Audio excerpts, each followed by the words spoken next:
Olá pessoal, meu nome é Liene, eu sou produtora e editora audiovisual e é um prazer compartilhar com vocês esse workshop de montagem de curtas-metragens documentais. Já trabalhei com videoclipes, com documentários curtas-metragens, com vídeos institucionais, com vídeos experimentais, videoarte, e a proposta desse workshop é partilhar com vocês tanto os processos de organização quanto processos criativos quando a gente recebe um material bruto para transformá-lo num roteiro final de documentário. Para isso, a gente vai utilizar como estudo de caso um documentário chamado Bicudo, A Busca de um Canto, no qual eu realizei a montagem, e a minha proposta é compartilhar com vocês quais processos nós passamos desde o recebimento das pautas de pré-roteiro deste material até a execução do trabalho final. Então, dentro desse workshop, nós veremos os seguintes elementos. Primeiro, a gente vai conversar sobre a importância da montagem na organização do discurso de um curta-metragem documental. Na sequência, eu vou comentar com vocês a respeito dos processos de assistência de montagem. Como é que a gente sistematiza os materiais que a gente vai utilizar na hora de montar um documentário. Na sequência, a gente vai falar da importância da transcrição das entrevistas no processo criativo do montador. Em seguida, a gente vai falar sobre como transformar o tratamento original do roteiro de documentário num roteiro final. Como é que a gente localiza temas dentro do material bruto, como é que a gente organiza saídas criativas de montagem, entre outros tópicos. E por fim, a gente vai fechar com algumas reflexões sobre trocas entre edição e direção na forma final do documentário. Eu sou uma grande apaixonada pelos processos de ilha de edição. Aqui, um pouco mais em silêncio e longe do burburinho do set de filmagem, que a gente vai conseguir organizar todo esse trabalho que tanta gente teve desde a pré-produção até a realização das diárias em set de filmagem. O processo da montagem é importante em qualquer tipo de peça audiovisual, desde uma ficção, quando a gente já tem um roteiro com um tratamento final, que foi decupado, que foi gravado numa determinada ordem para que esses planos colassem ou montassem de certa forma. E no documentário ele tem uma função mais especial ainda, digamos assim. É no processo da montagem que muitas vezes a narrativa vai ser localizada. A gente tem uma previsão a partir de um pré-roteiro, de pautas de perguntas, de sonoras, de uma abordagem, de um argumento, tudo isso está previsto dentro da roteirização de um documentário, mas é efetivamente na ilha de edição que a gente vai conseguir visualizar de forma mais palpável que história é essa que a gente está contando. É na ilha de edição que a gente vai conseguir encontrar a nossa história. Geralmente, nas produções audiovisuais, a gente vai trabalhar muito em função do orçamento que a gente tem disponível e do tempo que a gente tem disponível, da estrutura que temos disponíveis para essa obra audiovisual. Há alguns tipos de produções onde a gente consegue alocar um número maior de pessoas dentro das etapas de pós-produção. Então, temos um material bruto que foi captado em set de filmagem, trazemos esse material para a ilha e, dependendo da estrutura da sua equipe, a gente consegue contar com, por exemplo, assistentes de montagem para inicialmente organizarem esse material, sincronizarem esse material, limparem arestas desse material, para que na sequência o montador ou montadora possa efetivamente se debruçar sobre a parte criativa. Na nossa prática, de mercado, não são em todas as produções que a gente consegue ter uma equipe organizada desta forma, nessa hierarquia, digamos assim. Algumas produções menores, e isso é a realidade de muita gente que trabalha com audiovisual no Brasil, a pessoa que vai montar é também a pessoa que vai organizar esse material. Então, digamos que a gente está assumindo uma dupla função dentro do processo da pós-produção. Nós somos os assistentes de montagem, somos os montadores também. No caso do projeto Bicudo, ele versa sobre essa ave chamada bicudo. Era uma ave que tinha uma ocorrência grande ao longo de toda a América. E por conta do tráfico, era uma ave que tinha um canto muito bonita, então ela acabou sendo comercializada tanto no Brasil quanto para fora do Brasil nas últimas décadas. Ela foi gradativamente sumindo em todas essas regiões do Brasil e hoje a ocorrência dela na natureza é muito rara. Há um projeto de pesquisa desenvolvido por universidades brasileiras de reintrodução desses bicudos na natureza, então de tentar localizar algumas aves, tentar multiplicá-las de certa forma e trazer essa adaptação delas de volta na natureza, em áreas de reserva, né, onde elas não sejam capturadas de novo. E o documentário vai versar sobre todo esse trabalho que foi feito, desde a percepção sobre o desaparecimento dessa ave no Brasil, até esses novos e mais recentes projetos de reintrodução. A equipe de produção deste documentário é composta por pessoas das áreas do audiovisual e da biologia. Os integrantes passaram 10 diárias em campo entre os meses de janeiro e abril de 2021, captando imagens para a obra. Além disso, o projeto contou com um pesquisador, que também é ilustrador, designado para a elaboração de animações do projeto, conforme as demandas necessárias na etapa de pós-produção. A primeira etapa, dentro do que consideramos o escopo do processo de assistência de montagem, foi organizar todo o material, incluindo a sincronização do que chamamos de sonoras, que são as entrevistas. Trata-se de um projeto que teve 7 personagens entrevistados em diferentes locações, incluindo pesquisadores, ornitólogos, que são os estudiosos das aves, e funcionários da reserva particular. Para isso, eu importei inicialmente todo o material bruto dentro do Adobe Premiere, que foi o software utilizado nesse projeto, mantendo a nomenclatura das pastas por data de captação.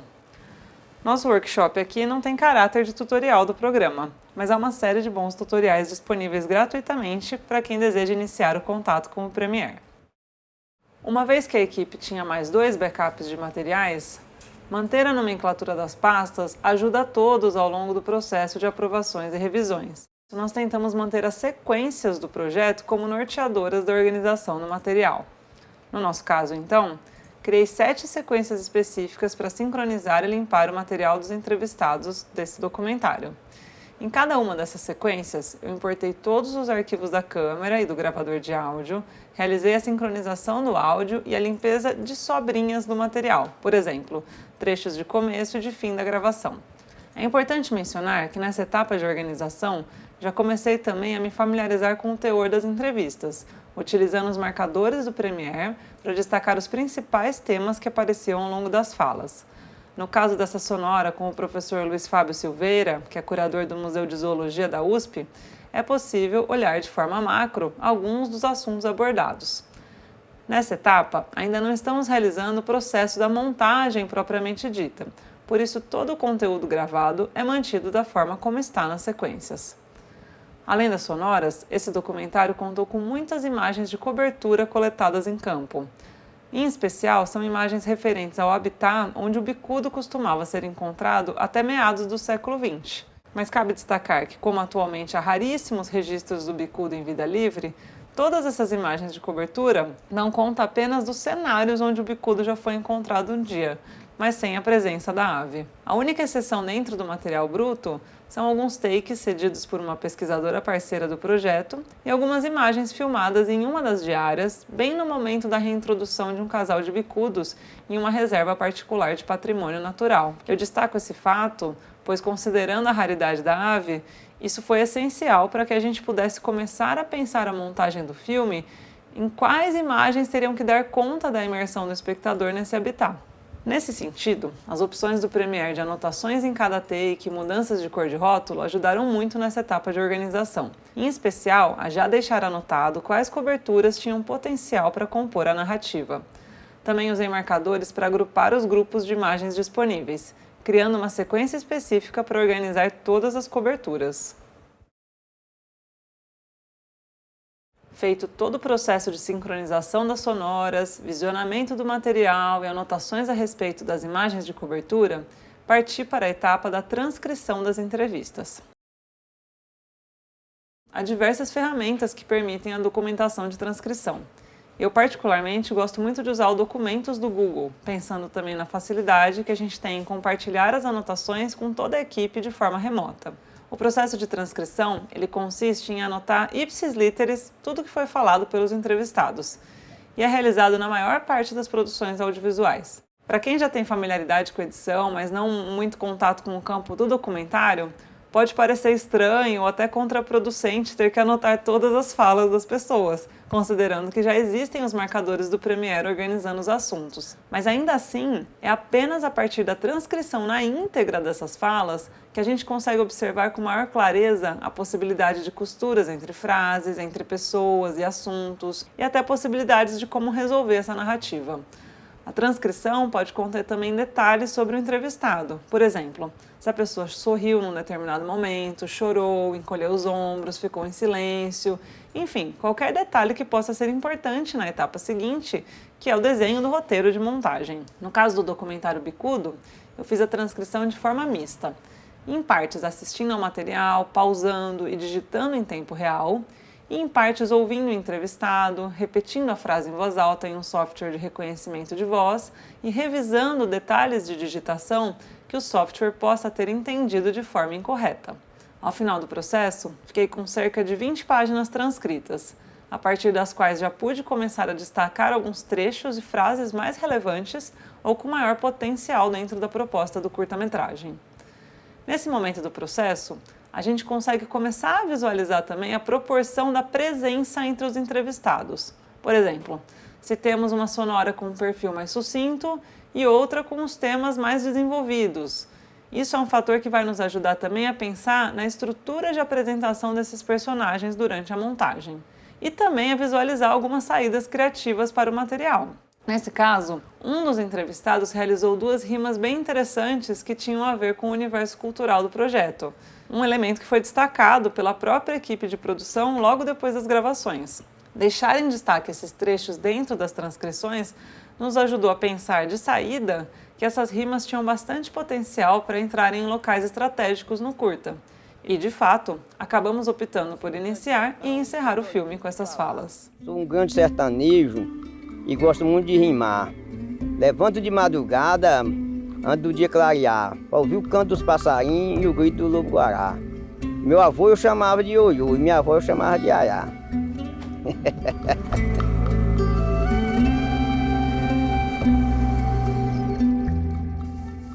Além disso, a transcrição ajuda a observar em que medidas a fala de uma pessoa está concisa em termos de apresentação da informação ou se há algum tipo de redundância na explicação.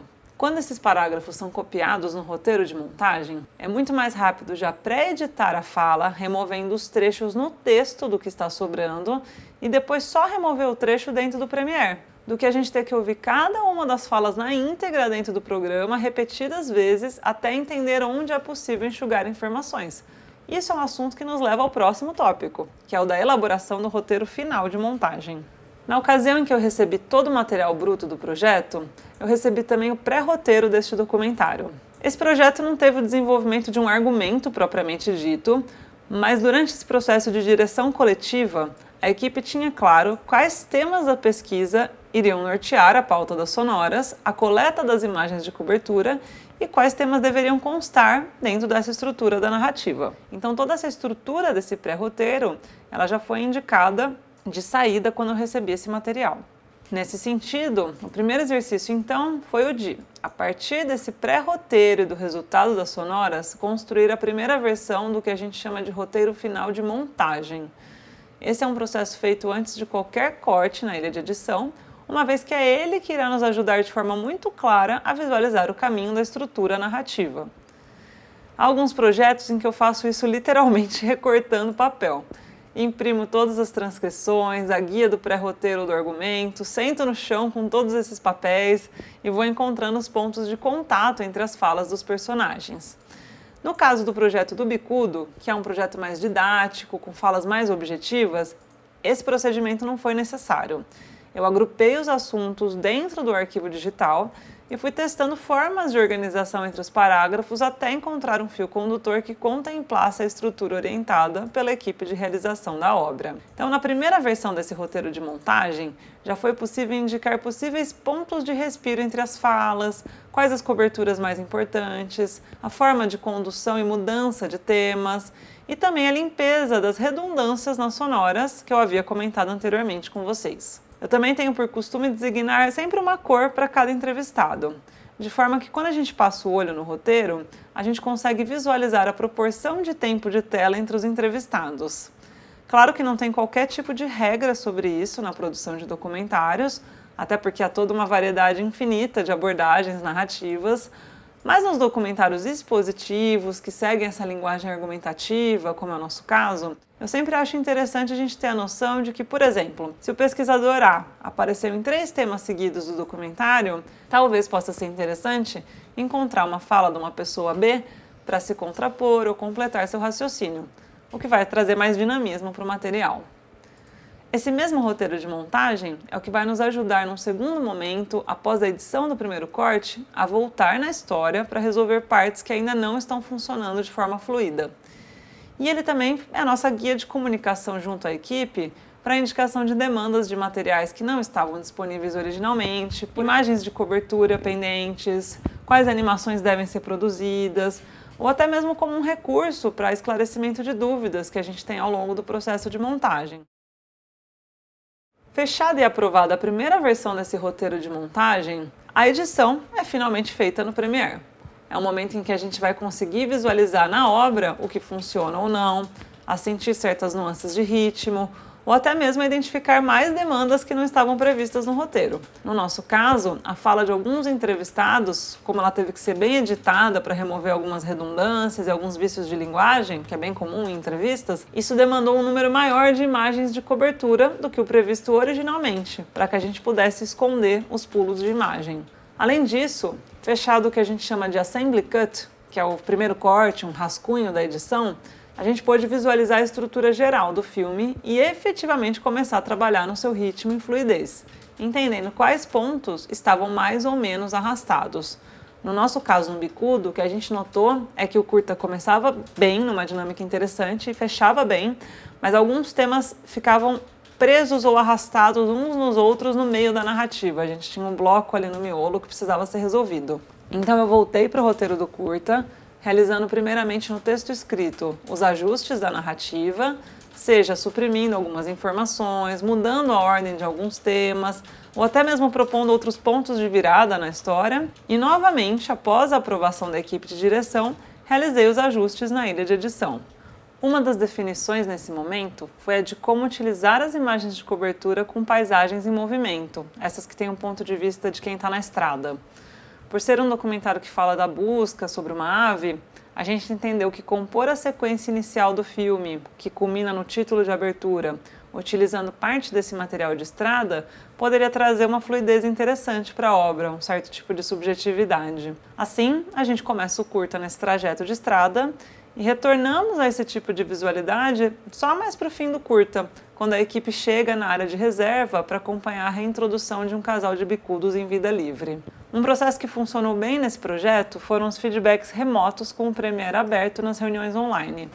Por se tratar de um documentário com muita proximidade de equipes da área de biologia, uma série de ajustes mais técnicos também foram feitos nas imagens de cobertura. Por exemplo, quando o entrevistado menciona um brejo, o entendimento de quais imagens efetivamente correspondem ao brejo, ou quando se fala numa vereda, o que de fato caracteriza uma vereda, e assim por diante. Esses ajustes mais finos em termos de coberturas, eles não foram para o roteiro, mas é um documento que fica como registro da condução da narrativa, em especial de como as falas se organizam ao longo da obra. Alguns outros pontos importantes para serem mencionados do processo de edição. O primeiro deles é que cada corte editado e entregue ficou salvo num projeto específico do Premiere. Por exemplo, na entrega do corte 1, esse projeto se chama Edit 1. Na entrega do corte 2, o projeto se chama Edit 2. E assim por diante. A gente teve 5 cortes até chegarmos no corte final do documentário. Por que isso é feito?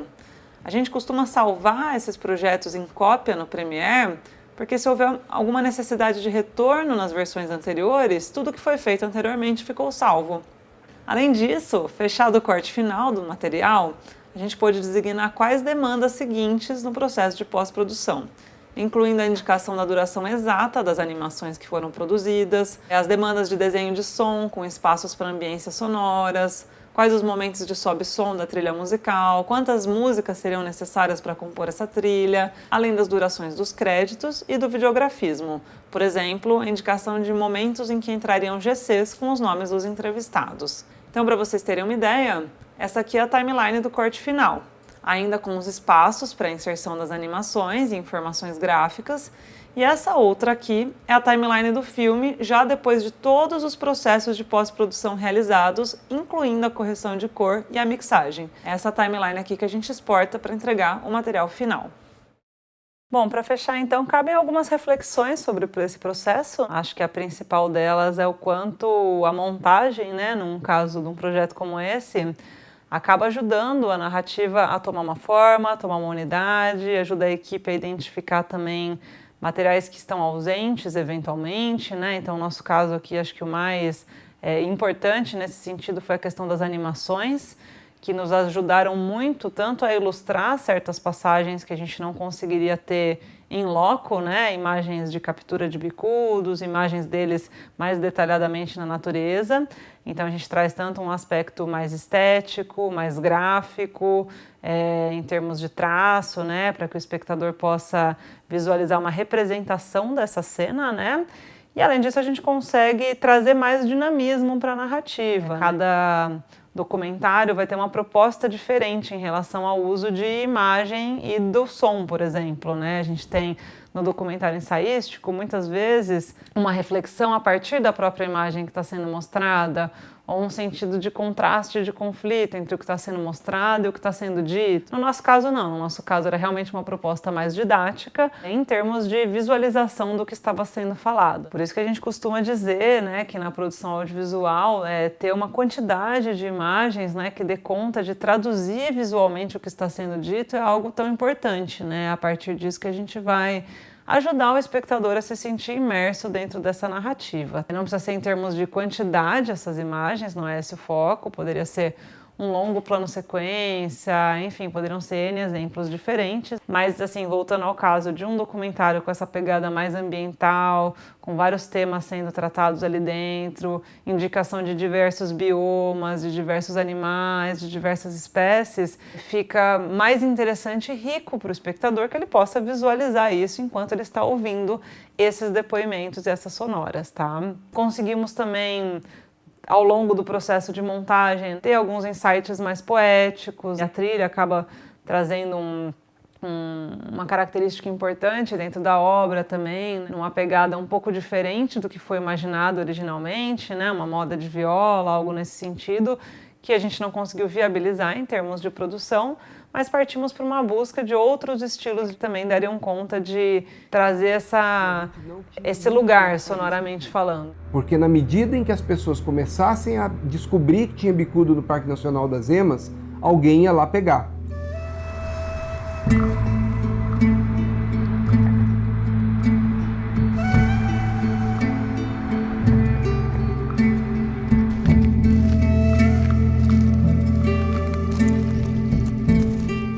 Fechado esse processo do corte final, esse material seguiu para outras equipes, tanto o profissional que realizou posteriormente a etapa de color grading, de correção de cor como um todo, e um outro profissional que realizou a equalização de volumes e mixagem. Ainda que nesse projeto eu tenha realizado uma função mista, né, de montagem e também de desenho de som, vale mencionar que há outros tipos de projetos com outras estruturas de equipe que o montador ou montadora fecha esse corte e isso é encaminhado também para a equipe de desenho de som, uma equipe específica para tratar das questões de ambiência sonora desse material, ok? E por fim, acho que é importante mencionar quão rico é todo esse processo de ter um material bruto e conseguir trabalhar uma narrativa a partir dele. Ao montador ou montadora cabem muitas vezes essas decisões de qual recorte está sendo colocado ali dentro, né? Claro que junto com a pessoa que está dirigindo, né, ou a equipe que está dirigindo esse material, mas decisões mesmo, em termos de por onde guiar o espectador, qual vai ser a importância e o peso de cada tema dentro dessa narrativa. Tudo isso tem um papel fundamental na experiência do espectador, de quem está assistindo aquela obra. E é muito improvável que pessoas diferentes com o mesmo material bruto em mãos sigam o mesmo caminho em termos de discussão, né? Porque cada um de nós tem uma visão de mundo diferente, tem olhares de mundo, vai se atentar a detalhes diferentes na fala de cada pessoa ou de como certos assuntos se relacionam.